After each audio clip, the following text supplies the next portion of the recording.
আপনার স্বামী সবচেয়ে উত্তম স্বামী, সেরা স্বামী। হাজবেন্ড হচ্ছে আপনার হাজবেন্ডের সেরা হাজবেন্ড, এটা বলতে শেখেন। যদি আপনি আপনার হাজবেন্ডকে আজকে সাপোর্ট দেন, আগামীতে সে সেরা হবে। যদি আজকে খোটা দেন, আগামীর সবচেয়ে জঘন্যতম পুরুষ সে হবে। ঠিক কিনা বলেন? আজকে আমি যে বিষয়টা কথা বলতে চাই, যদি কোনো মেয়ে ভালো স্ত্রী হতে চায়, তাদেরকে এই বক্তব্য অবশ্যই শুনতে হবে। আমার এই বক্তব্য যেটা আমি এখন দিচ্ছি, প্রত্যেকটা স্বামীকে আমি রিকোয়েস্ট করবো, যদি এই বক্তব্য আপনার কাছে ইউটিউবে, ফেসবুক কোথাও যায়, আপনি মাস্ট আপনার ওয়াইফকে শেয়ার করবেন। স্ত্রীর কিছু কিছু চরিত্রের কারণে, কিছু কিছু কাজের কারণে স্বামীর যে হৃদয়টা আছে, এটা ভেঙে চুরে চূর্ণ বিচূর্ণ হয়ে যায়। বিয়ের পরে সবচাইতে জঘন্যতম কাজ এবং জঘন্যতম হারাম কাজ হচ্ছে, হারাম না হালাল, তবে জঘন্যতম হালাল হচ্ছে ডিভোর্স। এটার নাম কি যুবক ভাইরা? ডিভোর্স। এখন বলেন তো, আমাদের বাংলাদেশে ডিভোর্সের সংখ্যা কম না বেশি? এই ডিভোর্স কেন হয়? বেশিরভাগ ডিভোর্সের পেছনে নারীর জেদটা সবচেয়ে বড় দায়ী হয়ে থাকে। ঠিক না? নারীদের জেদ, অযথা জেদ করে। আমি এর আগে একটা বক্তব্য বলেছিলাম, যারা বিবাহিত জীবনে সুখী হতে চান, জেদ করলে কখনো সুখী হওয়া যাবে না। ঠিক না বলেন? জেদি হওয়া যাবে না, বিনয়ী থাকতে হবে। আমি আগেই দোয়া করি, আল্লাহ প্রত্যেকটা খারাপ গুণ থেকে স্বামী এবং স্ত্রী উভয়কে হেফাজত করুন। সকলে পড়ে আমিন। তবে মূলত আজকে আমি যে বিষয়টা কথা বলতে চাই, যদি কোনো মেয়ে ভালো স্ত্রী হতে চায়, তাদেরকে এই বক্তব্য অবশ্যই শুনতে হবে। আমার এই বক্তব্য যেটা আমি এখন দিচ্ছি, প্রত্যেকটা স্বামীকে আমি রিকোয়েস্ট করবো, যদি এই বক্তব্য আপনার কাছে ইউটিউবে, ফেসবুক কোথাও যায়, আপনি মাস্ট আপনার ওয়াইফকে শেয়ার করবেন। স্ত্রীর কিছু কিছু চরিত্রের কারণে, কিছু কিছু কাজের কারণে স্বামীর যে হৃদয়টা আছে, এটা ভেঙে চুরে চূর্ণ বিচূর্ণ হয়ে যায়। কি কি কাজ, সে কাজগুলো আমরা জাস্ট প্রেসাইজলি জানব। নাম্বার ওয়ান, স্ত্রী যে কাজে স্বামীর মনটা ভেঙে চূর্ণ বিচূর্ণ হয়ে যায়, সেটি হচ্ছে এই, দেখবেন অনেক স্ত্রী স্বামীকে অবহেলা করে। এরকম স্ত্রী বাংলাদেশে আছে না নাই?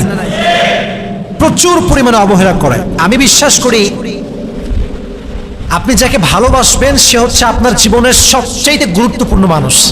আর একজন ভালোবাসার মানুষ সব সহ্য করতে পারে, বাট ইগনোর এবং অবহেলা সহ্য করতে পারে না। ঠিক কিনা বলো? আপনি স্ত্রী হয়ে আপনার স্বামীকে ইগনোর করতে পারবেন না। No, you can't do that. You don't have the right to do that. আপনার সবচেয়ে প্রায়োরিটি লিস্টে ফার্স্ট যে নাম থাকবে, সে নাম হচ্ছে আপনার হাজবেন্ড। প্রত্যেকটা বোনকে বলবো, স্বামীকে গুরুত্ব দেন।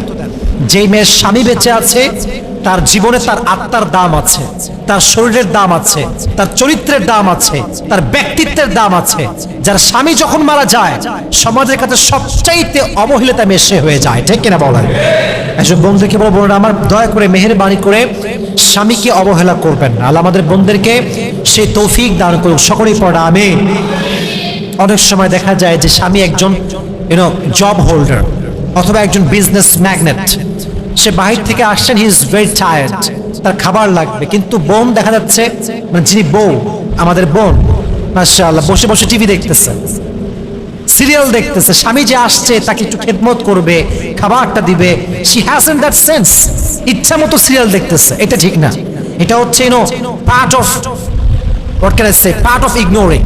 আপনি অবহেলা করছেন বিভিন্ন ওয়ে, তার মাঝে একটা ওয়ে যে আপনি টিভি দেখছেন আর আপনার হাজবেন্ড ক্লান্ত হয়ে বসে আছে, খাবার দাবার কিছু নাই, এটা ঠিক না। ইগনোর করতে পারবেন না। তাহলে এক নাম্বার যে কাজ স্বামীর মন ভাঙে, এটা হচ্ছে অবহেলা। বলেন তো এটার নাম কি? মাশাআল্লাহ, অবহেলা। এক নাম্বার, এই কাজ আপনি করতে পারবেন না। দুই নাম্বার, প্রত্যেকটা বোনকে, প্রত্যেকটা ওয়াইফকে আমি, this is my humble request to everyone, কি সেটা বিশেষ করে মেয়েদের জন্য বলছি, বউ, দয়া করে মেহেরবানি করে never ever compare your husband with anyone. নিজের স্বামীকে কারোর সঙ্গে তুলনা করা যাবে না।